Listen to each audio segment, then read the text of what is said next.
நிகழும் ஸ்ரீ மங்களகரமான குரோதி ஆண்டு ஏப்ரல் மாதம் 14ஆம் தேதி ஞாயிற்றுக்கிழமை அன்று சஷ்டி திதியில் திருவாதிரை நட்சத்திரத்தில் அதிகண்டம் நாமயோகத்தில் தைதுளோம் கரணத்தினில் மிதுன ராசியில் சித்தயோகம் கூடிய நன்னாளில் இந்த மகத்தான சித்திரை தமிழ் வருட புத்தாண்டு பிறக்கிறது. சித்திரை மாத கிரக நிலைகளை பார்க்கும்போது மேச ராசியில் குருவுடன் சூரிய பகவான் உள்ளார். கன்னி ராசியில் கேது பகவானும், மீன ராசியில் புதன், சுக்கிரன், ராகு பகவான் உள்ளனர். கும்ப ராசியில் சனி பகவானும் செவ்வாய் பகவானும் உள்ளனர். இந்த ஆண்டு சித்திரை மாதத்திலேயே குரு பகவான் 12 ஆண்டுகளுக்கு பிறகு ரிஷபராசிக்கு இடப்பெயர்ச்சி ஆகிறார். 30 ஆண்டுகளுக்கு பிறகு சனி பகவான் மீனராசி சென்று ராகுவுடன் இணைய போகிறார். பிறக்க போகும் குரோதி தமிழ் புத்தாண்டில் 2 கிரக உச்சத்தையும் ஒரு நீசபங்க ராஜயோக கிரகத்தையும் தன்னுடைய கோச்சாரமாக கொண்டுள்ளது. சூரியன் குரு இணைவு மிகுந்த நன்மை தரும். ஆனால் ராகு, உச்ச சுக்கிரன், புதன் சேர்க்கை கொஞ்சம் திகிலாக உள்ளது. அதேபோல் சனி செவ்வாய் சேர்க்கையும் நன்மை தருவதாக இல்லை. எனவே இந்த வருடம் நன்மை எவ்வளவு அதிகம் உள்ளதோ அதே அளவு கெடுதலும் உள்ளது. எனவே அவரவர் குடும்ப பெண்களையும், இளைஞர்களையும், குழந்தைகளையும் நீங்கள்தான் பத்திரமாக பார்த்துக் கொள்ள வேண்டும். இதில் ஒன்றை சொல்லியே ஆக வேண்டும். நினைப்பதை நல்ல செயலாக நினையுங்கள். ஏனெனில் கொஞ்சம் கோக்குமாக்கு யோசனை எட்டி பார்க்கும். வேறென்ன, ஒரு துணையை செட்டப் பண்ணலாமா என்று ரொம்ப நாளாக மனதில் ஓடிக்கொண்டே இருக்கும். இந்த மாதிரி விளங்காத யோசனைகள் எல்லாம் வேண்டாம். செல்வம் செல்வாக்கு பெருக, நல்ல நட்பு கிடைக்க, முயற்சிகளில் முன்னேற்றம், வாழ்வின் அபிவிருத்தி என இவை சார்ந்து சிந்தனை செய்யுங்கள். இந்த வருடம் அத்தனையும் நடக்கும். நல்லன எல்லாம் கைகூடி வரும். கன்னிராசி அன்பர்களே, இந்த புத்தாண்டின் முதல் மாதத்திலேயே பாக்கியஸ்தான குருவாக 9ஆம் வீட்டில் வந்து அமரப்போகிறார் குரு பகவான். குரோதி ஆண்டில் குருவின் பார்வை உங்கள் ராசிக்கு, உங்கள் ராசியின் மீது விழப்போகிறது. சனி பகவானும் 6ஆம் வீட்டில் அமர்ந்து பயணம் செய்வது யோகத்தை தரப்போகிறது. கன்னி ராசிக்காரர்களுக்கு சித்திரை மாதம் முதல் 9ஆம் வீட்டில் வந்து அமரப்போகும் குரு பகவான் பாக்கியங்களை அள்ளித்தரப்போகிறார். பாக்கியஸ்தான குருவினால் அனைத்து பாக்கியங்களும் கிடைக்கும். குருவின் பார்வையால் செய்யும் தொழிலில் முன்னேற்றம் மற்றும் பதவி உயர்வு கிடைக்கும். சமூகத்தில் நல்ல மரியாதை மற்றும் புகழ் கிடைக்கும். நீண்ட நாள் ஆசைகள் நிறைவேறும். குரு பகவானின் பார்வை உங்கள் ராசியின் மீது விழுவதோடு மட்டுமல்லாமல் ராசிக்கு 3 மற்றும் 5ஆம் வீடுகளின் மீதும் விழுகிறது. இதனால் தைரியமும் தன்னம்பிக்கையும் கூடும். இளைய சகோதரர்களின் உதவிகள் கிடைக்கும். குழந்தைகளினால் நன்மைகளும் பூர்வ புண்ணிய சொத்துக்களினால் வருமானமும் கிடைக்கும். குரோதி ஆண்டில் சந்தோஷங்கள் நிறைந்த குரு பெயர்ச்சியாக அமையப்போகிறது. உங்களுக்கு குபேர யோகம் தேடி வரப்போகிறது. அனுபவிக்க தயாராகுங்கள். 6ஆம் வீடான ருண ரோக சத்ருஸ்தானத்தில் சனி பகவான் ஆண்டு முழுவதும் பயணம் செய்கிறார். குடும்ப பிரச்சனை, கடன் பிரச்சனை என கஷ்டங்களை பொறுத்து கொண்டு இருந்தீர்கள். உங்களுக்கு இனி எல்லாம் சுகமே என்பது போல சனி பகவான் நல்லதை தரப்போகிறார். எதிரிகள் பிரச்சனை முடிவுக்கு வரப்போகிறது. சித்திரை முதல் நீங்கள் தொட்டதெல்லாம் பொன்னாகும். கை நிறைய சம்பளத்தில் கன்னி ராசிக்காரர்களுக்கு நல்ல வேலை கிடைக்கும். வேலையில் இருப்பவர்களுக்கு புரமோஷனும் சம்பள உயர்வும் கிடைக்கும். உங்களின் வருமானம் இரட்டிப்பாகும். கடன்களை அடைப்பதற்கான நேரம் வந்துவிட்டது. சொந்த தொழில் செய்பவர்கள் தொழிலை விரிவுபடுத்தலாம். ஆண்டின் இறுதியில் சனி பகவான் 7ஆம் வீட்டிற்கு இடப்பெயர்ச்சி அடையப் போவதால் கவலை வேண்டாம். கண்டச்சனி என்றாலும் ராகுவுடன் சேரும் சனி யோகத்தை கொடுப்பார். குரோதி ஆண்டு முழுவதும் ராகு பகவான் உங்கள் ராசிக்கு 7ஆம் வீடான களத்திரஸ்தானத்தில் பயணம் செய்வார். கேது உங்கள் ராசியில் ஆண்டு முழுவதும் பயணம் செய்வார். உங்கள் ராசியில் உள்ள கேதுவின் மீது குரு பகவானின் பொன்னான பார்வை கிடைப்பதால் கோடீஸ்வர யோகம் தேடி வரும். களத்திரஸ்தானம், கூட்டு தொழில் ஸ்தானம், நண்பர்கள் ஸ்தானத்தில் ராகு பயணம் செய்வதால் நீங்கள் செய்யும் வியாபாரம், தொழிலில் வருமானம் அதிகரிக்கும்.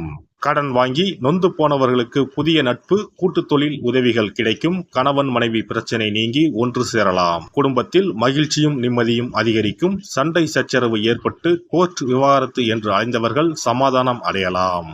ஆண்டு முழுவதும் கன்னிராசியில் கேது பயணம் செய்வதால் கௌரவம், புகழ், கீர்த்தி, அந்தஸ்து உயரும். கேதுவுக்கு குறுபார்வை கிடைப்பதால் கஷ்ட நஷ்டங்களில் இருந்து விடிவு விமோச்சனம் கிடைக்கும். வேலை இல்லாதவர்களுக்கு குரோதி ஆண்டில் நல்ல வேலை கிடைக்கும். பிள்ளைகளின் உயர்கல்விக்காக கடன் வாங்குவீர்கள். ராகு கேது பெயர்ச்சியால் மாற்றமும் முன்னேற்றமும் வரும். செவ்வாய் சனி சேர்க்கைக்கு புதன்கிழமை அன்று வில்வ மாலை, தயிர் சாதம், அகல் விளக்கில் 23 மிளகை பச்சை நிற துணியில் மூட்டை கட்டி தாமரை தண்டு திரியில் தீபம் ஏற்றி பைரவரை வணங்கவும். சிறப்பு பரிகாரம்.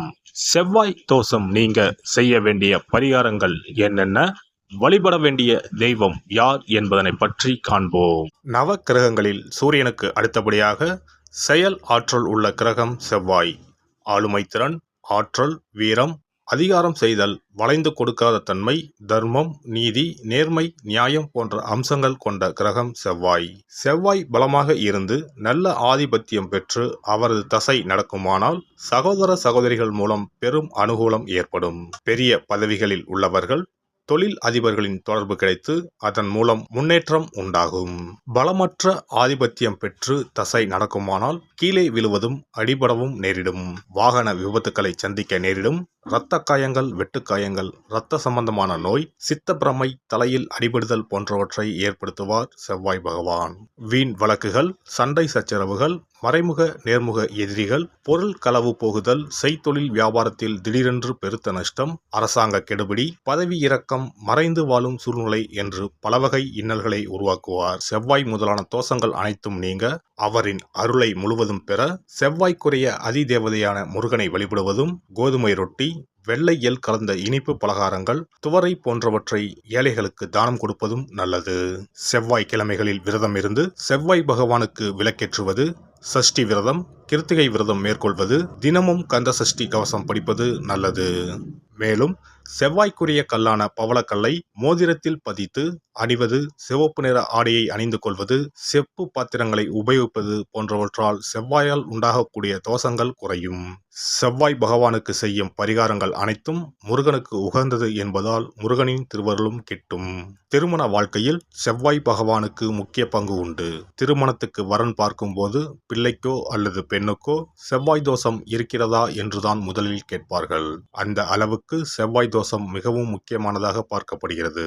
ஒருவரின் ஜனன ஜாதகத்தில் லக்னம், சந்திரன், சுக்கிரன் ஆகியோருக்கும் செவ்வாய் இருக்கும் இடத்திற்கும் உள்ள தொடர்பை கொண்டுதான் செவ்வாய் தோஷம் ஒருவரின் ஜாதகத்தில் எந்த அளவுக்கு வலிமையாக இருக்கிறது என்பதை கணிக்க முடியும்.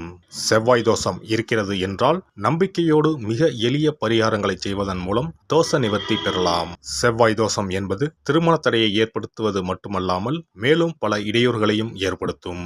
எனவே செவ்வாய் பகவானை செவ்வாய் தோறும் செவ்வாய் ஹோரையில் வழிபடுவதும், செவ்வாய்க்குரிய கடவுளான முருகப்பெருமானை 9 நெய் தீபம் ஏற்றி வழிபடுவதும் செவ்வாய் தோஷத்தினால் ஏற்படக்கூடிய அசுப பலன்களின் தாக்கத்தை பெரிதும் குறைக்கும் என்பது ஐதீகம். செவ்வாய் தோஷம் ஒருவருக்கு இருந்து ஒருவருக்கு இல்லை என்றால் திருமணம் செய்யக்கூடாது என்பது சாஸ்திரம். இருவருக்கும் இந்த தோஷம் இருந்தால் திருமணம் செய்து வைக்கலாம் என்று சிலர் சொல்வார்கள். ஆனால் பொதுவாக தோஷம் ஒருவருக்கு இருந்தாலும் சரி அல்லது இருவருக்குமே இருந்தாலும் சரி, தக்க ஜோதிடர்களை ஆலோசித்து முறைப்படி பரிகாரங்கள் செய்வதுதான் சரி. செவ்வாய் தோஷத்தால் திருமண தடை உள்ளவர்கள் வைத்தீஸ்வரன் கோவிலுக்கு வந்து அரச மரத்தடி விநாயகர் ஆதி வைத்தியநாதரை வழிபட்டு ஆலமரத்தை சுற்றி வர வேண்டும். வைத்தியநாத சுவாமி, தையல்நாயகி அம்மன், செவ்வாய்க்கு அதிதேவதையான முருகப்பெருமானை வழிபட வேண்டும். சன்னதியில் உள்ள செவ்வாய் பகவானுக்கு சிகப்பு வஸ்திரம் சாத்தி அபிஷேகம் செய்து பரிகாரம் செய்ய தடைகள் நீங்கும். இந்த வீடியோ பதிவு உங்களுக்கு பிடித்திருந்தால் லைக் பண்ணுங்க, கமெண்ட் பண்ணுங்க, ஷேர் பண்ணுங்க, மறக்காம சப்ஸ்கிரைப் பண்ணுங்க, பக்கத்துல இருக்கிற பெல் பட்டனை கிளிக் பண்ணுங்க. நன்றி, வணக்கம். ஓம் நமச்சிவாய. சிவாய நம.